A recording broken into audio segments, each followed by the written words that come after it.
Alright, hello everybody. I am Dat Blind Guy Tyler. Today we are doing a death battle reaction. Yuji Itadori versus Denji. I always forget he doesn't have a last name. But this is a long expected death battle for me. This is the modern shonen to big giants whose manga's just finished up. Let's see how this goes down. My starting bid is on Yuji, but I'm curious to see how this goes. Say your prayers.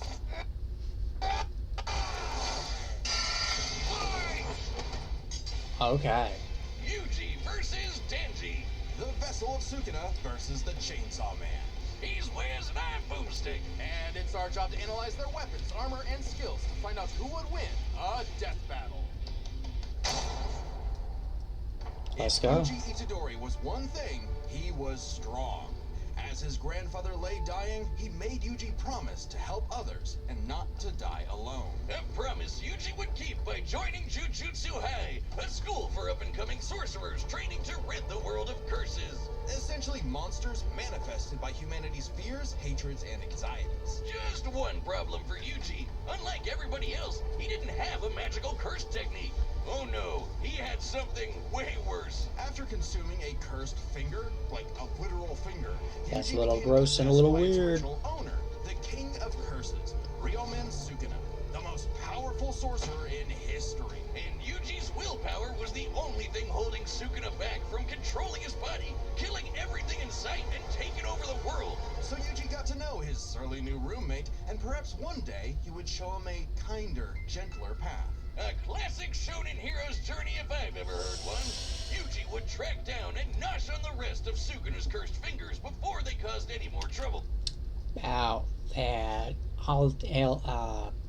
I'll bring that up later Fulfilling if it his doesn't late come up. grandfather's wish to use his strength in service of others, surrounded by friends. Helps that he's getting a first-rate education from the strongest sorcerer alive today, Gojo. Gojo would teach Yuji to harness and manipulate the absolutely absurd amount of cursed energy he inherited from Sukuna. Cursed energy is basically like evil ki, and Yuji can use it to see invisible curses and enhance his already superhuman strength and martial arts skills he learned from his gramps, making him a monster in close quarters combat. Yuji knows Taido, a Japanese martial art derived from Okinawan karate. It focuses on agility and flexibility with the inclusion of spins, twists, tumbles, drops, rolls, and fleet footwork. Which he combines with jujutsu techniques like Divergent Fist. Yuji strikes an enemy so fast that his cursed energy takes a second to catch up, hitting his opponent twice and messing up their rhythm. By perfecting that timing and applying cursed energy within 1 microsecond of a hit, Yuji can achieve the Black Flash, increasing the power of his hit by a factor of 2.5. A feat that would require reaction speeds nearly 1,000 times. And to most people, that sounds like it's a 2 times multiplier. No. This is an exponent. This is his regular hit times times its normal self 2.5 times. It is exponentially. It is a 10 times 10 times 5 levels multiplier, if that makes sense. It is a colossal increase in power. It's basically to do at will. You're so in the zone when you pull it up that it fully restores your cursed energy and boosts your output to 120%. Yuji's Black Flashes are so strong in particular, the author himself stated that 5 in a row would have been enough to instantly kill the special grade curse Jogo. Who did this, and this, and this? How many has Yuji ever done in a row, you ask? 7. And that's not even the nastiest thing about Yuji's punches. Because another soul resides in his body, Yuji learned how to target the soul itself, doing damage to opponents who could normally regenerate from his hits. Yeah, this pink-haired brat was a jujutsu prodigy, perfect for Gojo's dream. You see, it's lonely at the top, and Gojo wanted to train a crop of pupils powerful enough to share the burden of reforming Jujutsu society. Until one fateful battle when Gojo was sealed away, and Sukuna took over Yuji's body. Then proceeded to, well, commit that whole mass murder thing he was Several always going thousand about. people in the middle of turns out Shinjuku. Sukuna's evil. Like, really, totally Yeah, committing several thousand murders in a single day. completely irredeemably evil.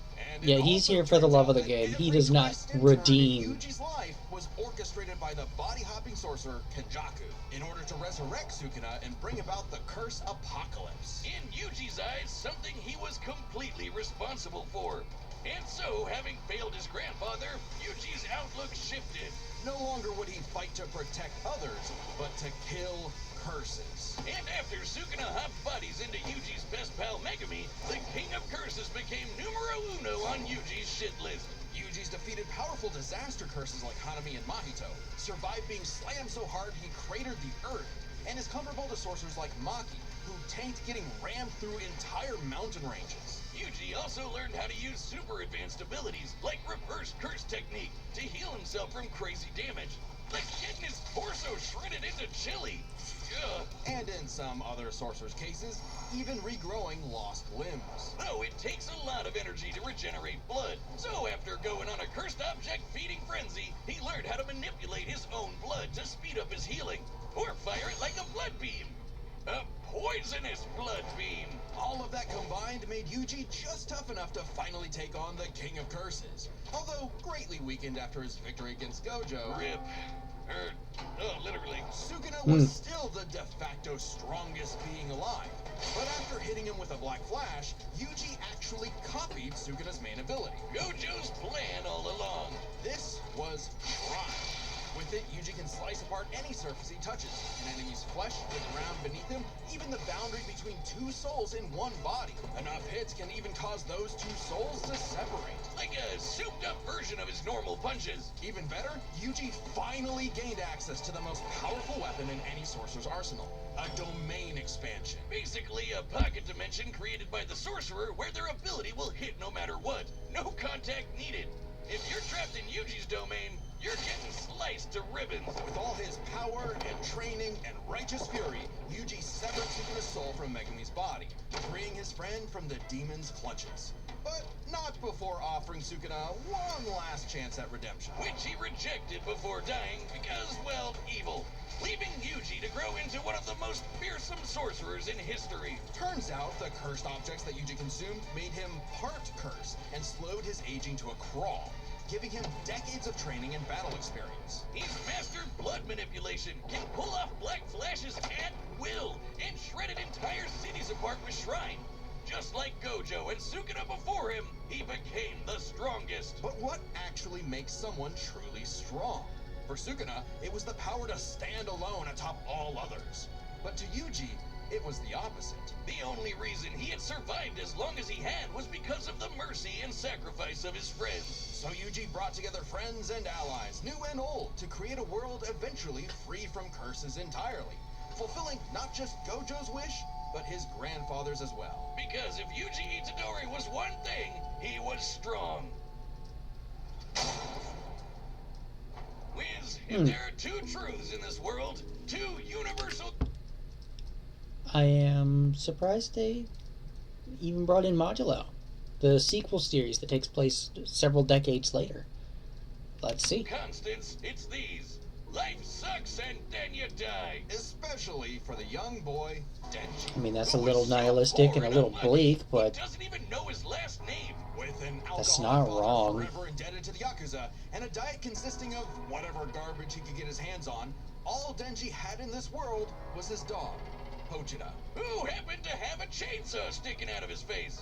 Really putting the tear in Terrier. Pochita wasn't an actual dog, obviously. He was a devil. Monstrous superpowered beings literally from hell that are created by and represent humanity's worst fears. In Pochita's case, literally the personification of chainsaws. Oh, he's so cute. Who would be afraid of chainsaws? They're the most versatile tool in the world. Perfect for chopping trees, opening cans, massacring your foes. Apparently, Pochita had no problem with that last part, as he and Denji hunted down and killed his devil brethren. It's a tough job, but when selling your testicles won't pay off your dad's debts... that is an you'll actual do. thing that happened in the Until manga. Denji was cornered and forced to learn about those two universal constants. Life sucks, and then you die. But sometimes, if you're really unlucky, there's a third option. Born from his and Pochita's contract, a literal deal with the devil, Pochita would become one with Denji's body in exchange for Denji to live a happy life. And so the two fused into a half-human, half-devil hybrid, the Chainsaw Man. aka a one-man, blood-soaked devil-slaying machine. The perfect candidate for the public. Honestly, I might devil rewatch the hunters, series. led by this The movie piece of just work. came out With nothing on controlling him but his raging teenage hormones, Denji would battle all of devil kind in the hopes of one day getting laid. And he was a natural at killing, not getting laid.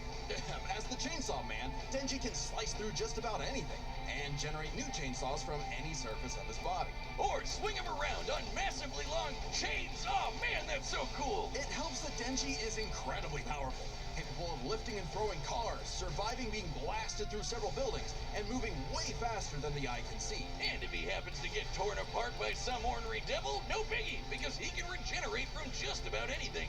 Denji has survived being sliced to pieces, having his head torn off, being dipped in demonic stomach acid for hours, and even getting his heart ripped out. Ah, haven't we all? Chainsaw Man didn't regenerate his heart. Oh no, his heart regenerated a Chainsaw Man. Even separating Denji and Pochita won't stop them. When Denji was stuck in this alternate dimension, he and Pochita still possessed a metaphysical connection. With their stomachs. While his healing factor can be overtaxed, all he needs to do is drink some blood and he's back to full health. And considering that chainsawing devils apart is basically an infinite blood exploit, he almost never runs out. Only limited by the violence-induced psychotic frenzy he enters in combat. Well, he's not actually crazy. Denji might be, okay, definitely is an under-socialized moron led by his dick, but he's surprisingly clever in combat. Almost always thinking outside the box and coming up with so dumb they're brilliant strategies to take on devils that should be too strong for him. In short, Denji was the perfect soldier, and was rewarded for his efforts with something that began to resemble a happy life. Aki, the stern older brother, Power, the bratty younger sister, and Makima, his boss, and the girl of his dreams. All Denji had to do to finally score with that dead-eyed redhead was to kill the most fearsome devils in existence, like the Typhoon Devil who created a massive hurricane, or the Bomb Devil who could blow up most of a city, or the Gun Devil who could travel around the world and kill over 1 million people in about 5 minutes. But, plot twist, he had to kill Makima too, because she was secretly the Control Devil, one of the 4 horsemen of the apocalypse. Everything she told Denji was a lie. The happy life he created, the family he made, all of it was designed to be torn down. All with one goal: to force Denji to break his contract with Pochita and become her servant. Order 66ing every devil she didn't like. But when Denji did break, Pochita took over. Now, Pochi might look cute and cuddly, but the Chainsaw Devil is one of the strongest and scariest dudes in the universe, capable of tearing through hordes of devil hybrids like nothing. More than enough to give Denji his opening to beat Makima by cutting her up into sashimi and eating her whole.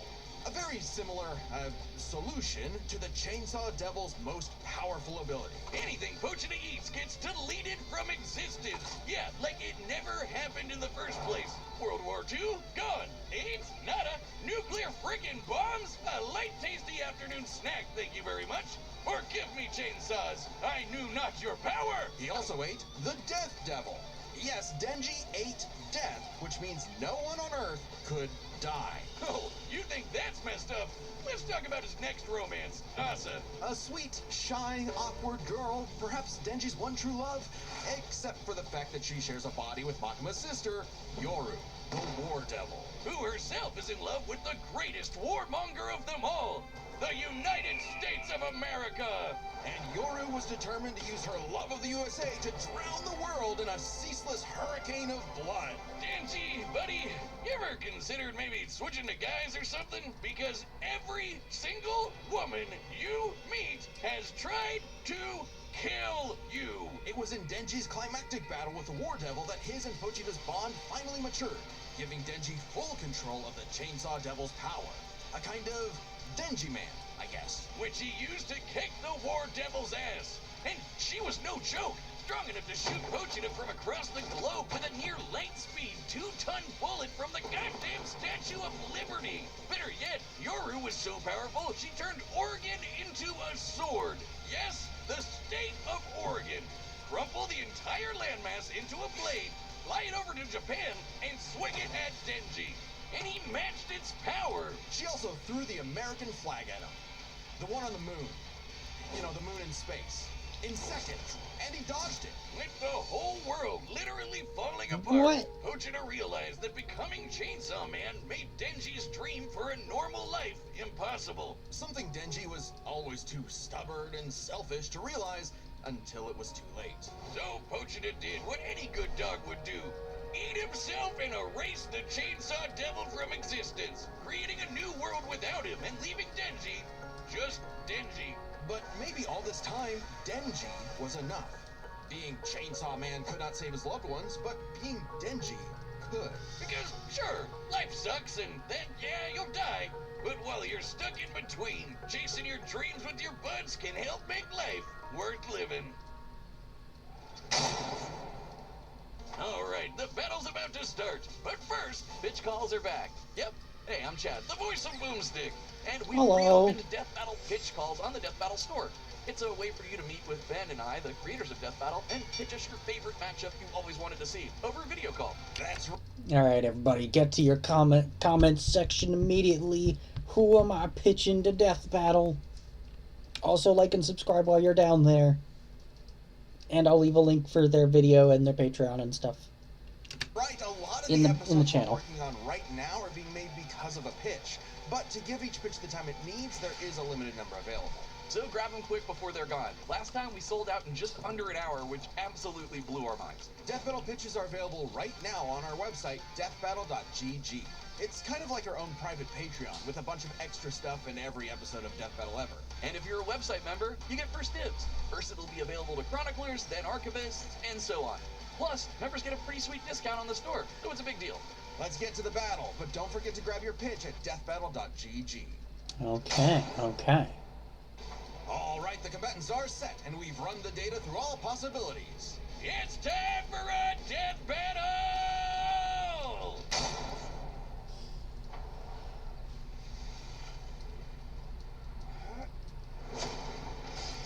Oh, don't worry. Oh, man. Oh, no. You're fine. You're fine. This wasn't my fault. I've never felt such weird cursed energy like his before. Say your prayers. Oh, chainsaw. That's this is very smooth animation. You're a chainsaw curse? Oh, no. I'm the hero to all. Kicker of asses. Magnet to chicks. Half man, half devil. Chainsaw man. Let's finish this. Chainsaw instant death technique. Bitch! Batter up, pig-head, punk-ass bitch. Yeah, I always forget that Denji's kind of a fucking maniac.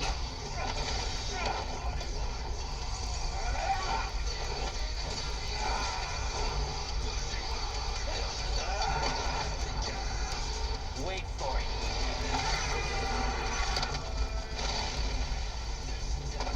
I realized you had two cursed energy sources in one body, so I separated them. Speaking of...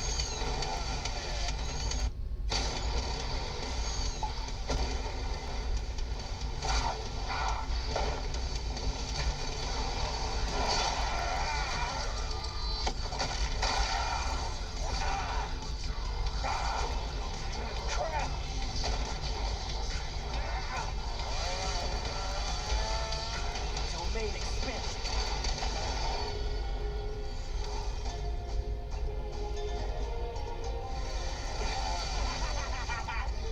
You messed up, baby!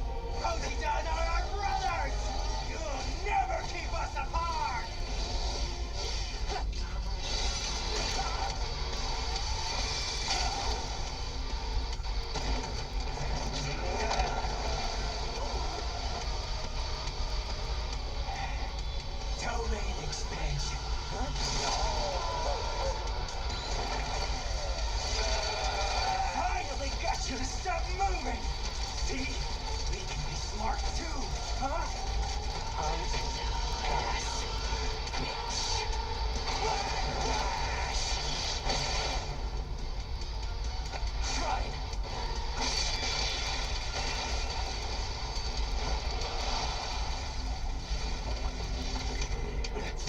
Okay, so he's leaving out some kind of weird ability.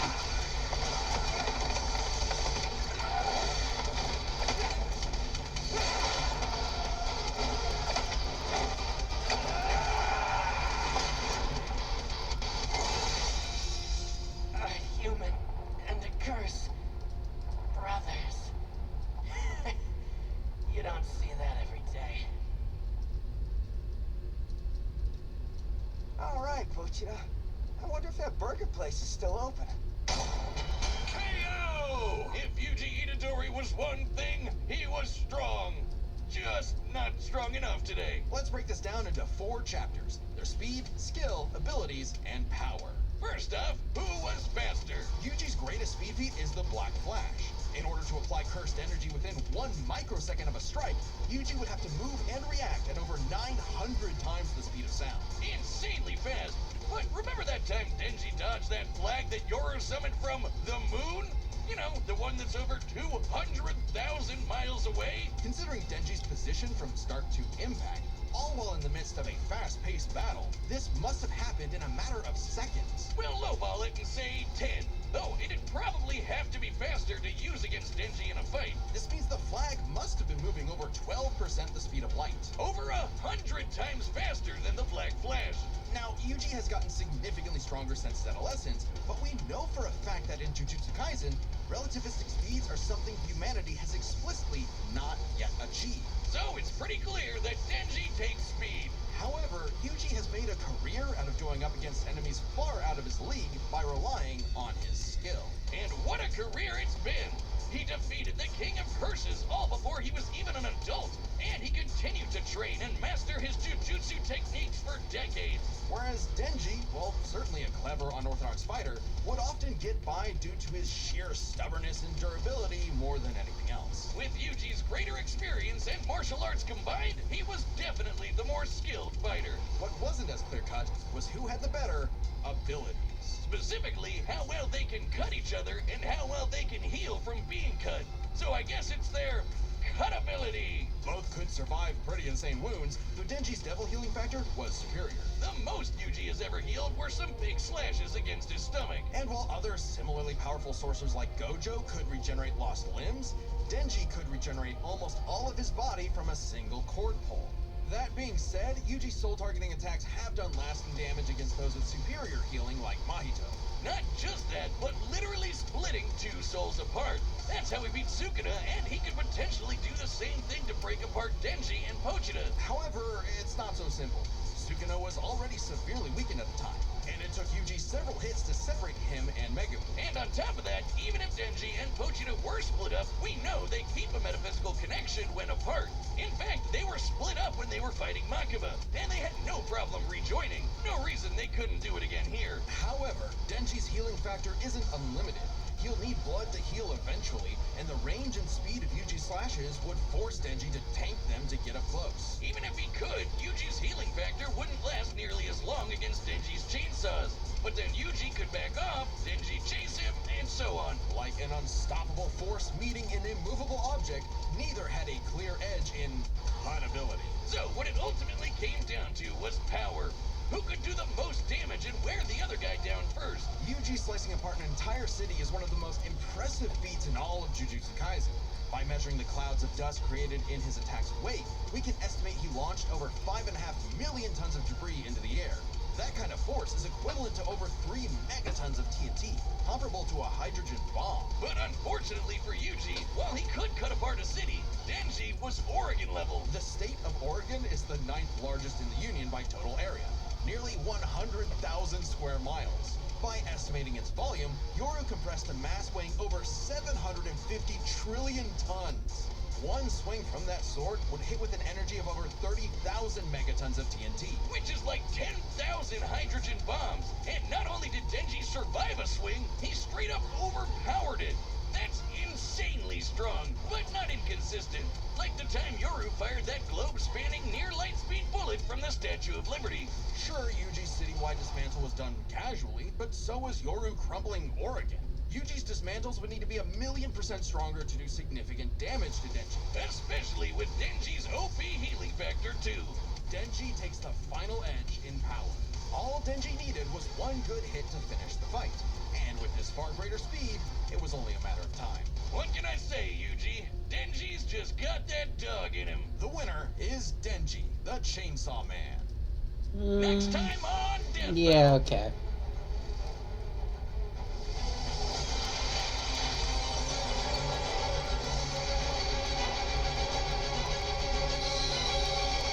Subscribe and join as a member to see more Death Battle. Thanks for watching. Ah, shit, wrong button.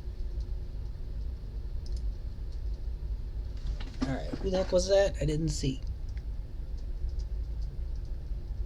She's OP Healy Factor 2. Denji fight. Denji's just got. Next time on Death Battle. Alright, let's get another look back at that.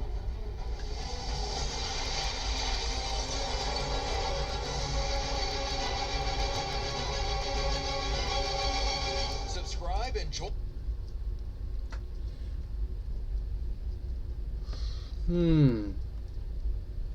The Sentry versus Superboy Prime. All I know about the Sentry from Marvel is that he's basically their version of Superman, but he's also got like an evil shadow side. I haven't watched the Thunderbolts from the MCU, so I don't know much. And I don't know a lot about Superboy. I don't know what the distinction is between Superboy and Superboy Prime, but I know in the comics Superboy has a way higher temper. It tends to just kind of cut loose and break shit. So I'm very interested to see how that goes. Also, this battle, let's see, can I find a decent pic?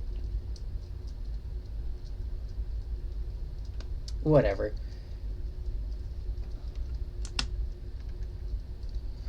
Yuji versus Denji. This was a great fight to watch. That was very cool. I was surprised about how fucking crazy Chainsaw Man gets at the end, apparently. But honestly, this was a fun video. I had a great time. Go like and comment and go try and submit your own death battles on their websites.